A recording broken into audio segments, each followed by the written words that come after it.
How does due diligence fit into private equity? Well, due diligence is a standard feature of almost any investment transaction. So what we want to do here is identify the features of due diligence specific to private equity investments. Having a good grasp of this will give you a better understanding of how to structure private equity deals.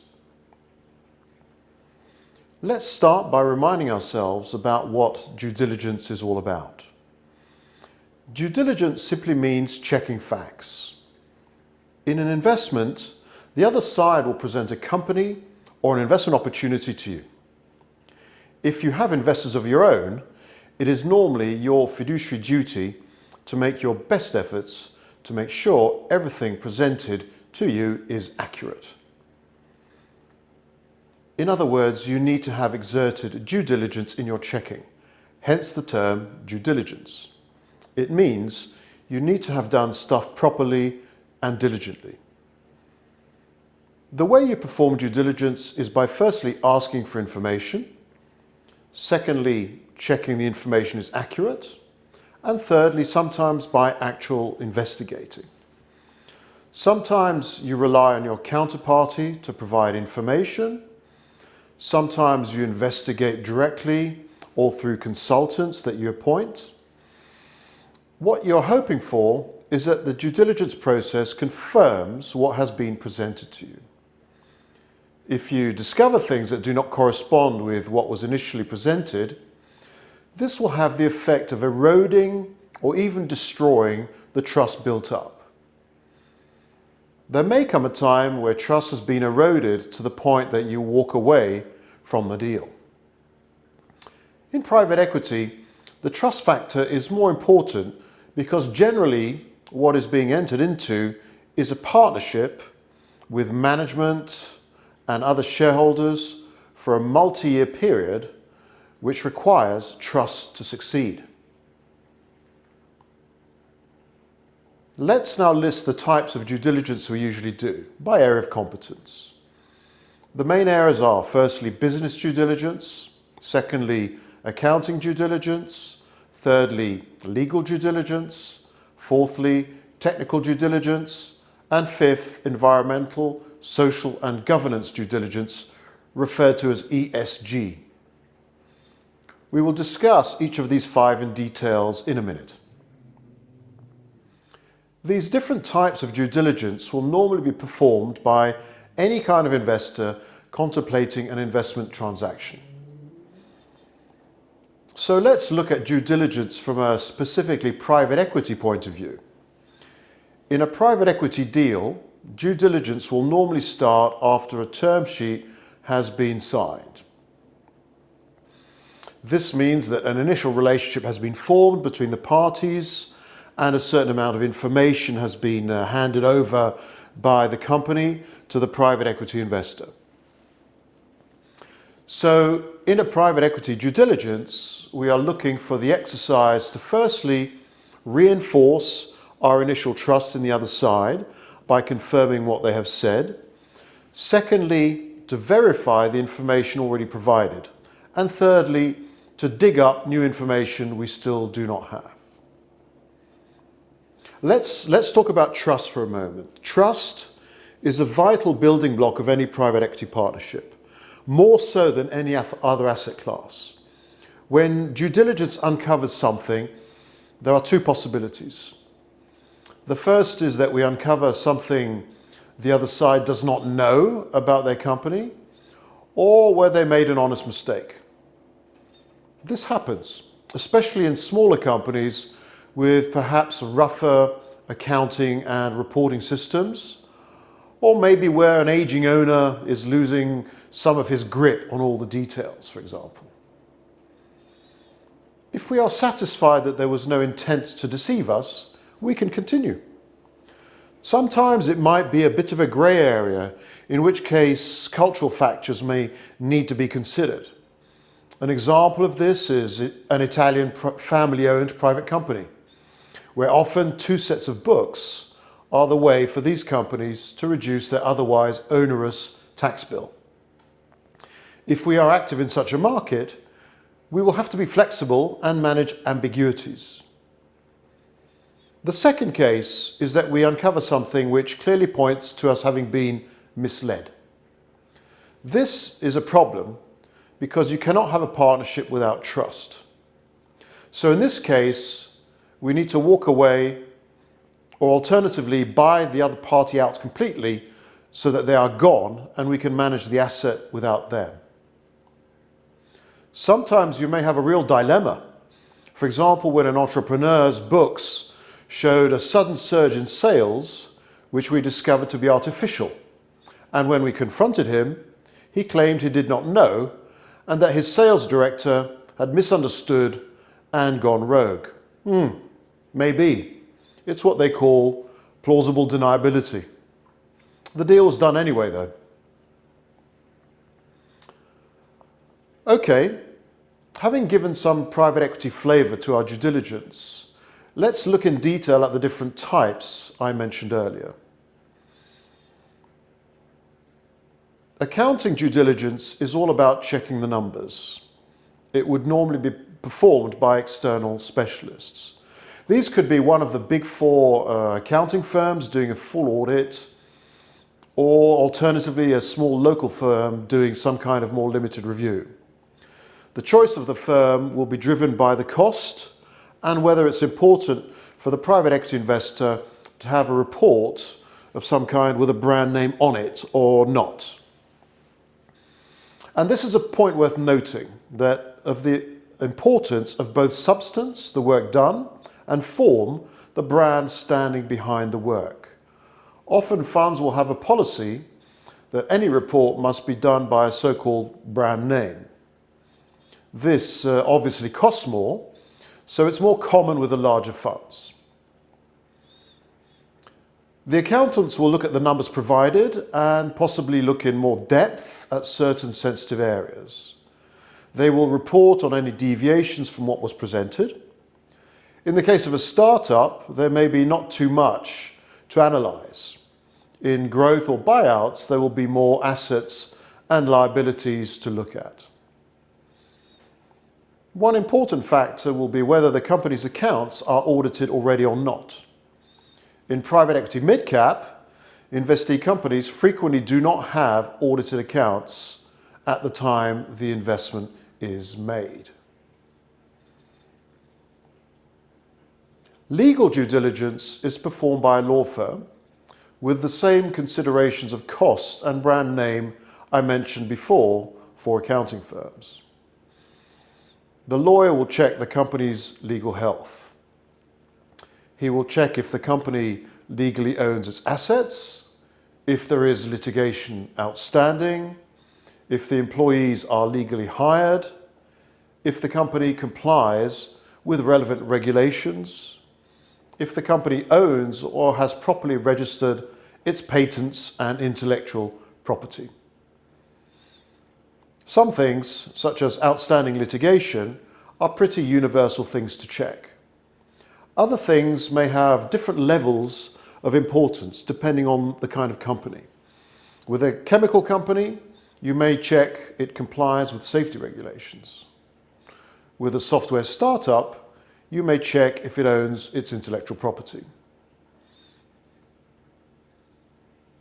Technical due diligence is normally performed by a relevant expert and will concern itself with assets which are more complicated to evaluate. One example could be a bottling line at a brewery. Should the equipment be replaced post-investment like management wants, or can it simply be refurbished for a tenth of the cost? We need a technical expert for this. What is the quality and level of coding of this software? We also need an expert. Technical due diligence tends to be performed by specialist engineering type firms or by individual experts. For technology startups, this kind of due diligence is essential given that they are trying to build their whole business on the technology they may have developed. Environmental, social and governance due diligence is the area of due diligence which has changed the most over recent years. A lot of this was under the pressure of LPs, more of whom began to require this in their GPs. It was originally more environmentally focused, being a check as to whether a company complied with environmental regulations. It has now evolved into the social and ethical area as an assessment of a company's wider standing as a good corporate citizen. On the social side, ESG due diligence might look at issues such as gender and minority balance in the workforce. On the governance side, ESG due diligence might look at how the board is composed and selected, at the state of labour relations, at the company's engagement with the wider community of stakeholders. ESG due diligence, being composed of 3 distinct elements, tends to be performed by a mix of the private equity fund manager himself, supplemented by external ad hoc help. It's possible that there may be some overlap between the work of the 4 categories of experts, which may need to be managed by the private equity investor leading the process. For example, both lawyers and accountants may look at the company's tax position, or both technical environmental experts may estimate the gas emissions of a cement kiln. So it will be the responsibility of the private equity fund manager to coordinate the due diligence consultants to avoid duplication, unnecessary costs, and worst of all, contradictory conclusions on the same topic. That can be very uncomfortable and even embarrassing. I mean, what do? Bury the report you don't like? Let's turn to our 5th and final category of due diligence, business due diligence. This basically encompasses everything not covered in the 4 previous categories. Examples of business due diligence are in-depth discussions with management, talking to customers, talking to suppliers, talking to competitors with precautions, asking around about management's reputation. This exercise is not structured like the other 4 and will depend much more on the general experience, style, and knowledge of the private equity team. Ultimately, the investor wants to establish whether the business they are investing in is viable and whether the management team are capable of delivering the results. You may get a great opportunity with a weak management team or a great team in a less attractive sector. Private equity investors struggle with that all the time. Some fund managers are real gut feel kind of guys. Others are more detached and look at numbers and details. It will depend on the personal style. There is no one size fits all in private equity due diligence.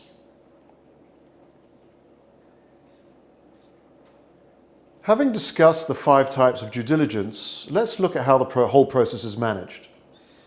The due diligence is commissioned by the fund manager to outside parties. For that part, he does not perform himself. This means a job will be given out, it will have a cost, and there will be deliverables at the end of the exercise. So now the fund manager needs to be a project manager. Clear terms of reference will need to be given to the consultants, specifying the scope of work and the fees. Many consultants work on a daily rate, so their interest is to maximize their days. This needs to be managed. Consultants, having got the job, will tend to over-delegate to their juniors, so this needs to be watched for during the process. Their reports may be over-caveated, so the form of the report needs to be watched so that it is meaningful. All of this requires a bit of experience keeping tabs on the smooth-talking partner who sold you the service and then vanished. For private equity investors, the costs of due diligence are a much more sensitive matter than for other kinds of investors. This is because, firstly, the investor is on a budget And secondly, who is actually paying is also an issue. The total due diligence costs cannot be too large a proportion of the total deal size. Perhaps 2 to 4% typically is the maximum. So for most private equity deals, which are mid-cap deals, the costs have to be managed and trade-offs may have to be made. For example, instead of a full audit, you might have a limited review with a full audit of just a series or a couple of assets and liabilities. Smaller funds may even do some of the legal and accounting due diligence themselves. In emerging markets, there may be the additional problem of the local financial service industry not having enough expertise to work autonomously and understand what a private equity investor wants. And this will have subsequent cost overruns and lack of focus may be the risk. Finally, let's turn to a quite specific issue of private equity due diligence, which is the question of who pays for the due diligence. For this, we have three candidates.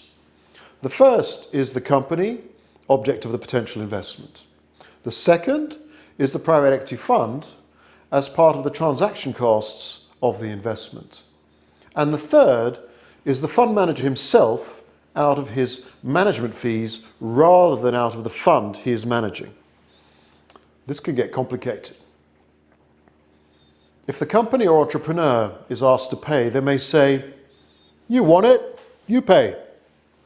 The investor can retort, "If you want my money, you pay." Or he could try to advance a more sophisticated argument, something like this. Well, the exercise will increase company value by upgrading its corporate governance. That's a bit of a harder sell. Often a compromise is reached with a cost-sharing arrangement, potentially also varying depending on whether the deal closes or doesn't close. Sometimes we have cultural habits coming into the question. For example, in the Middle East, the investor normally always pays. In Europe, there's a negotiation and a split is more common most times. The other variable we're going to touch upon is whether the fund or the fund manager pays. Sometimes the LPs, in the case of a failed deal, like to see the GP get some punishment by paying some of it himself. The truth is that there is no perfect system for the costs. Consultants paid by the hour or for success, company or investor paying, fund or fund manager paying. There will be issues with all of these, and the only way to handle it is effective project management. In conclusion, what I hope you have realized is that private equity due diligence is much more than a technical exercise. It has its style by firm, it has its subjective features, and it has its cost complications. But ultimately, an effective due diligence should achieve the objectives of validating the investment decision and establishing the level of corporate governance present in the company.